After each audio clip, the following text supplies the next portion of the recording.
maanta waxaan iska casilay xilkii aan u hayay ee xoghayaha arrimaha dibadda ee xisbiga wadani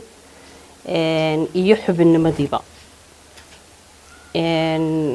runtii maxaa ahayd anu ma jecli inaan meel aan ka tago aan wax ka sheego waayo dad fara badan oo aan asxaab nahay walaalo nahay ceesho milax aan nahay baa ku jira marka meesha intaasoo dhan joogtay inaad haddana war xun ka sii tidhaahid waa shay xaaraan ah laakiin waxaan arkay marxaladan uu wadanku ku jiro sidii loo baahnaa inaynu u wajahna inaanaynu u wajahayn sideedu u ogsoon tahay waxa weeyaan 10 sanadood ee ugu dambeeyay waxaaya fara badan baa maxaa ahayd Soomaaliland ku soo kordhay oo aana wada fiicnay haddii ay tahay sanaag bari maxaa ahayd waxa ka socda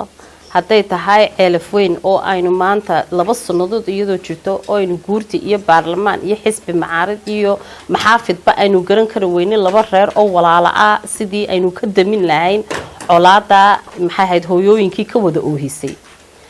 haddii ay tahay maanta oo aynu 30 sanadood ka soo wareegnay oo haddana maxaa ahayd ay guurtidii iyo baarlamaanku ay leeyihiin waxaanu tegaynaa muxuu ahaa maamul goboleed calaam masaarkeedii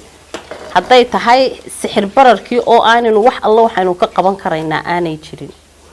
oo aanay waxaas oo dhan oo aynu arkayna dadweynaheennii oo runtii dadweyne ka wanaagsan oo ka sharaf badan oo ka samir badan oo ka dulqaad badan aanay Soomaaliland jirin oo ay maanta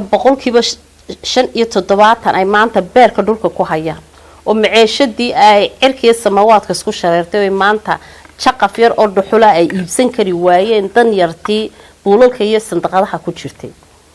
halkii aynu ka eegi lahayn Hargeysa oo caasimadii dhameyd oo maanta biyo ah oo biyo la'aan ku jirto roobka oo Ilaahay inoo shabiyo raxmadiisa mooyaane markaan sidaa eegay baan siyaasadeennina eegay maanta waxa ahayd maalinta oo aqliga saliimka uu shaqayn lahaa inay macaarid iyo maxaafid iyo guurti iyo baarlamaan iyo waxgarad inay gacmaha maanta isqabsadaan oo yiraahaan bal maxaynu horta wadankeena iyo qarankeena ku badbaadinaa arrimaha dibadda halkay marayso waynu arkaynaa meel kastaba cadowba in maxaa ahayd inaga jooga inaynu cadowga maanta iska caabino bay ahayd oo inuu gacmaha isqabsano niraahno maxaynu maanta aynu maxaa ahayd qarankeena aynu ugu hiilin lahayn intaynu waxa ka hadli lahayn oo inuu qorshe cusub la iman lahayn baynu ku yooyootan hoose oo ku jirnaa runtii macaarad adagna ma jiro maxaafid adagna ma jiro marka siyaasadii waxay noqotay wax aana lagu milmiba karayn siyaasadii Soomaaliland wax lagu milmo maanta maaha marka waxaan ka fikray xalay inta aan maanta habeen oo dhan aan marna telefoon dhigta saari lahaa maxaa dhacay maxaa la yiri sidee baa la sameyn waxa waxaan ka qaban karaynaa aanay jirin deynaanan hurdada aanan iska seejin cirana aanay iga soo bixin waxaan wax ka qaban karayn marka dabeetana waan tashaday waxaan Faadumo malaha wax ku fiican oo ku wanaagsan inaad maxaa ahayd siyaasadda xisbiyada baad iskaga baxdid muxuu ahaa xisbiga wadani waan isku garan waayay siyaasadiisaan isku garan waayay siyaasaddu sidii aan dooninay geedi socodkii aan ka rabnay waan ka arki waayay marka dabeetana inta aan dad aanu ceesho milax aanu ahayn intaanu isqa qabsan lahayn waxa ila ekaatay inaan iskaga fadhiisto wixii aan dhalinyaradu awalba u qaban jireen aan u qabto wixii aan hablaha aan maxaa ahayd la isbaal taagi jirnaa isla baal taago qarankaygana wixii alla wixii aan u qaban karaayeen cod dheer iyo cod gaaban baan ugu shaqayn lahaana aan ugu shaqeeyo laakiin aan siyaasi madax bannaan oo xorriyadda u haysta fikirkeedii inaan noqdo haddii Ilaahay naftayda iyo suuragal dadka qaarkood inay saahdaan deegaanka ka soo jeedo amba ardayga ka soo jeedo xogeyaha guud xisbiga wadani ku lahaa xogeyihii guud bay waayeen marka caradaasi waa mid la xiriida helitaanka xilkaasi jawaabta bixinaysa maxay tahay marka dadka isweydiinayaan horta maxaa ahayd dadku wax walba way isweydiinayaan maalin horena waan sheegay waxaan haddaan koobiya aad soo qaadato saahid cab waxa la oranayaa oo may quraaradeeda ku cabto may xaqan ka shubto iyo maxay xaqaa ku shubay kulba faaladu way fara badan tahay laakiin de waxa weeyaan waxa soo dhamiba iskugu soo wada biyo shubanaya waxa weeyaan xisbigii geedi socodkii aan maxaa ahaydin aan de ka sugaynay himiladii aan ka doonaynay maan ku arkin maxaa ahaydin waana ka yara gaabisay de markaa maxaa ahayd waxay la noqotay uun inaan bartaasuun halkaynu iskaga xumaan lahayn aan isku macaasalaamayn marwo Faadumo Siciid de waxaad ka mid ahayd xubnaha sarsare xisbiga xisbuna de wuxuu leeyahay golo iyo meelo lagaga doodo waxaan aad doonaysay hoggaanka xisbiga ma ula tagtay haddaad si ula tagtay maxay kuugu jawaabeen wuxuu muxuu yahay qaabkeeda wuxuu doonaysay in xisbigu sameeyo edo macana sidaan ku sheegayba waxaan anu ma jecli inaan maxaa ahayd faalo dhaadheer ka bixiyo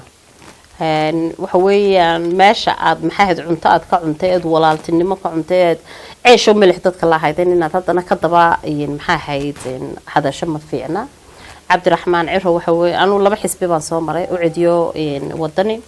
cabdiraxmaan ciro waa qof shakhsi wanaagsan waxa weeyaan shakhsi isaga iyo qoyskiisaba aanu aad iyo aad iskugu fiicannahay muxuu Faysal Ali Waraabo oo siyaasadiisu sidoo doonayba ha aatay laakiin runtii shakhsi isaguba aad iyo aad u wanaagsan oo faxala oo maxaa ahayd akhlaaq wanaagsan dadka kula dhaqma marka maxaa ahayd waan ku nasiib badanahay inaan labadaaba aan soo maray laakiin haddana de waxa weeyaan qof waliba de wuxuu leeyahay maxaa ahayd marka uu xisbi ku jiro xisbiga mabaadi buu leeyahay mabaadidaas uu jecel yahay inuu de maxaa uu ku raacay inuu ku sii wado ku sii wanaagsanaado marka dadna maxaa ahayd geedi socodkii aan islahayn uu ku amba qaadaya buu ka habaabay sida awadeed baan markaa uga fadhiistay marwo Faadumo Siciid waxaan ku weydiinayaa hal su'aal dadka qaar baa waxay isweydiinayaan markay maqlaan marwo Faadumo Siciid oo kamid ahay dadka ugu cadcad siyaasadda xisbiga wadani way iskaashisay waxay isweydiinayaan in xagga xukuumadda lagaga gacan haadiyay bal arrinta iyada may wax alla wax lagaga gacan haadiyay ma jirto maxaa ahayd sida aan ku sheegay weeyaan siyaasadda waan ka yara fadhiisanayaa fasax baan ka yara qaadanayaa maxaa ahayd siyaasiga madaxa banaan baan noqon doono xorriyad baan u doonayay inaan maxaa ahayd markaa aan fikirkayga aan ka dhiiban karaayo gudoomiyaha xisbiga si fiican baad u amaantay laakiin warar kale oo soo baxaya waxay sheegayeen xogayaha guud ee xisbiga iyo adiga khilaafada dhaxeeyo arrintaas ma jirtaa waxaa laba qof oo meel wada joogo nin iyo gabadhiisina ha noqoto ilmo iyo hooyadeedna ha noqoto qof aan hadal ka dhex marin waa shaqaba ma jirto markaa khasbiyan waxa weeyaan qof marka uu shaqo ay socoto dawla la isku khilaafaya qalinka halka ku duugin iyo miiska halka ha dhigin baa ugu yar wax la isku qabsado marka taas wax maxaa xayay sal leh maaha